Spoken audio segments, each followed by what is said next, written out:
रामपुर नामक गांव में एक औरत रहती थी जिसका नाम जानकी था। जानकी के 2 बच्चे थे, रोहित और रीना। वो बहुत गरीबी में अपनी जिंदगी काट रहे थे। जब रोहित मजदूरी करके कुछ पैसे लेकर आता है तो उन्हें 2 वक्त का खाना मिल जाता है और रीना अभी छोटी थी। माँ, हमें रोजाना ये सूखी रोटी और दाल ही खाने को मिलती है। आप कभी अच्छी सब्जी क्यों नहीं बनाती? रीना बेटा, तू तो जानती है ना कि तेरा भाई जो काम करके लाता है उससे हमें यही खाने को मिलता है। माँ, जब मैं बड़ी हो जाऊंगी ना तो मैं आपको बड़े वाले रेस्टोरेंट में लेकर जाऊंगी। हाँ बेटा, तू जल्दी से बड़ी हो जा। शाम को रोहित जब घर आता है तो वो बहुत खुश होता है। भगवान की दया से माँ, मुझे नौकरी मिल गई।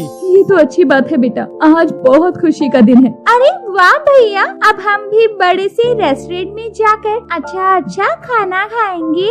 हाँ, क्यों नहीं माँ, लेकिन नौकरी के लिए मुझे शहर जाना होगा। ये क्या बोल रहा है बेटा, तेरे सिवा हमारा यहाँ है ही कौन? माँ परेशान मत हो, मैं कुछ दिनों के लिए जा रहा हूँ और नौकरी पक्की होते ही मैं तुम्हें और रीना को वहीं बुला लूंगा। रोहित एक पढ़ा लिखा लड़का था जिसे गरीबी के कारण गांव में मजदूरी करनी पड़ रही थी और अब उसे नौकरी मिल जाती है। वो गांव से शहर चला जाता है। ऐसे ही समय बीतता है और एक दिन रोहित शहर से वापस आता है। माँ, ओ माँ, देख तेरा बेटा वापस आ गया। कितना समय लगा दिया बेटा तूने, इस बार कितने दिन की छुट्टी पर घर आया है? जानकी के ये बोलने पर एक लड़की रोहित के पीछे से आगे आती है। ये कौन है बेटा? नमस्ते माँ जी। माँ, ये आपकी बहू आरती है। रोहित, तूने शहर जाकर शादी कर ली और हमें बताया तक नहीं। अरे माँ, आरती मेरे साथ नौकरी करती थी और आरती और मैं एक दूसरे को पसंद करने लगे और हमने शादी कर ली। मैं ये शादी नहीं मानती। माँ, ऐसा क्यों बोल रही हो? मैं आरती से बहुत प्यार करता हूँ। पता नहीं कौन है, कहाँ से आई है, किस खानदान की है, बिना जाने मैं इसे अपने घर की बहू नहीं मान सकती।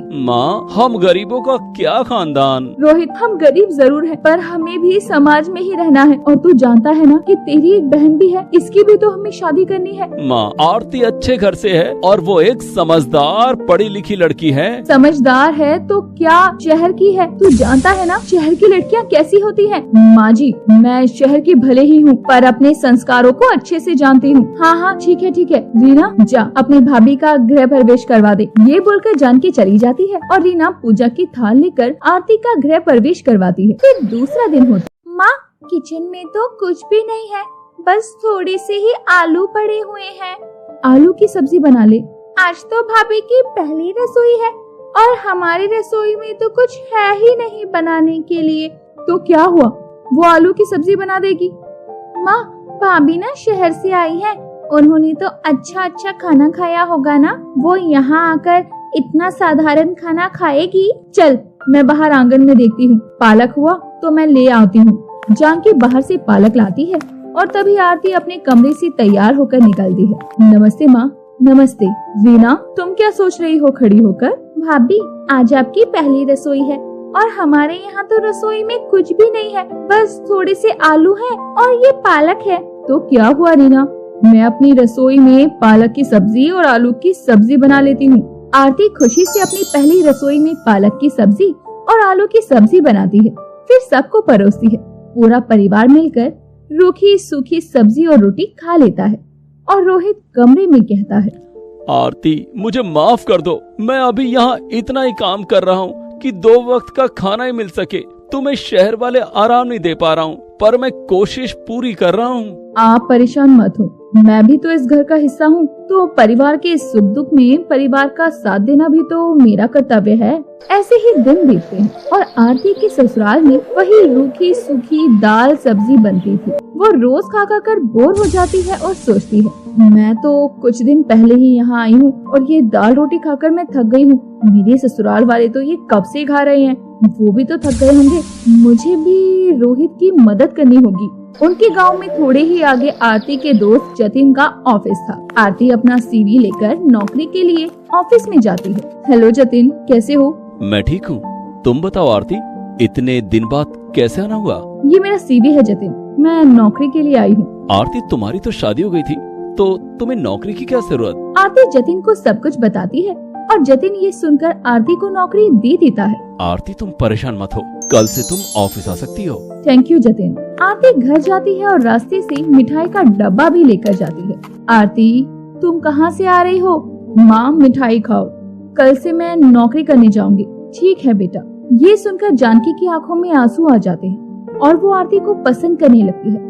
माँ, आप क्यों रो रही हो? ये तो खुशी की बात है ना। मैं रो नहीं रही हूँ, ये तो खुशी के आंसू हैं। मुझे माफ कर दे बेटा, मैंने तुझे गलत समझा। नहीं माँ, आपको माफी मांगने की जरूरत नहीं है। जानकी सोचती है कि मैं तो शहर की मगरूर लड़की इसे समझती थी, पर ये तो बहुत समझदार है। ऐसे ही काम करते करते आरती को पूरा महीना बीत जाता है और उसे तनख्वाह मिलती है। वो बहुत खुश होती है। आज मेरी पहली तनख्वाह मिली है, घर वालों को अच्छे से रेस्टोरेंट में ले जाकर खाना खिलाऊंगी और घर में राशन भी भरवाना है। ऐसा सोचते हुए आरती घर आ रही थी। घर पहुंचकर आरती सभी घर वालों के साथ एक बड़े से रेस्टोरेंट में जाती है और सभी टेबल पर बैठते हैं। तभी वेटर आता है। मैम, आपका ऑर्डर क्या है? ऑर्डर दे दीजिए। माँ, आप क्या खाएंगे? जो खाना है वो ऑर्डर कर दीजिए। आरती की खुशी देखते हुए सभी घर वाले अपनी मनपसंद की चीजें ऑर्डर करते हैं। वीना अपनी मनपसंद पाव भाजी ऑर्डर करती है, जानकी शाही हलवा मंगवाती है और रोहित और आरती अपने लिए पिज्जा मंगवाते हैं और पूरा घर खुशी खुशी खाना खाता है और सब अपने घर चले आते हैं। बेटा, ये खाना तो बहुत महंगा होगा ना? आज तो तुम्हारी पूरी तनख्वाह ही खत्म हो गई होगी। नहीं, ये इतना महंगा नहीं है, ये सब तो हम घर पर भी बना सकते हैं। घर पर कैसे बनाएंगे बहू? घर में तो राशन है ही नहीं। आरती बाजार जाकर घर का राशन लेकर आती है और दूसरे दिन घर में शाही पकवान बनाती है। माँ, इतनी अच्छी खुशबू कहाँ से आ रही है? हाँ बेटा, खुशबू तो बहुत अच्छी आ रही है। अरे, बहुत अच्छी खुशबू आ रही है। क्या बन रहा है? ये खुशबू यहाँ से आ रही है। आरती वहाँ खाने की थाल लेकर आती है और उसे देखकर सब लोग बहुत खुश होते हैं। आरती, लगता है आज तो तुमने बहुत पकवान बनाए हैं। जी, और आपका मनपसंद हलवा भी बनाया है। अरे वाह, आज तो घर में रेस्टोरेंट जैसा खाना मिलेगा। भाभी, मेरी मनपसंद पाव भाजी तो बनाई है ना आपने? हाँ रीना, तुम्हारी मनपसंद पाव भाजी भी बनाई है आज मैंने। राशन तो घर में था ही नहीं बेटी, तो तुमने ये सब कहाँ से बनाया? माँ, मेरे पास जो पैसे बचे थे उससे मैं घर का राशन ले आई। जानकी ये सुनकर अपनी सोच पर बहुत शर्मिंदा होती है कि उसने आरती को क्या समझा और आरती क्या निकली। आरती तो दिल की बहुत अच्छी थी। उसने अपनी सारी तनख्वाह अपने खाने पीने और घर के राशन पर खर्च कर दी और अपने लिए कुछ नहीं बचाया। अब जानकी आरती को अपनी बहू से बढ़कर बेटी मान लेती है।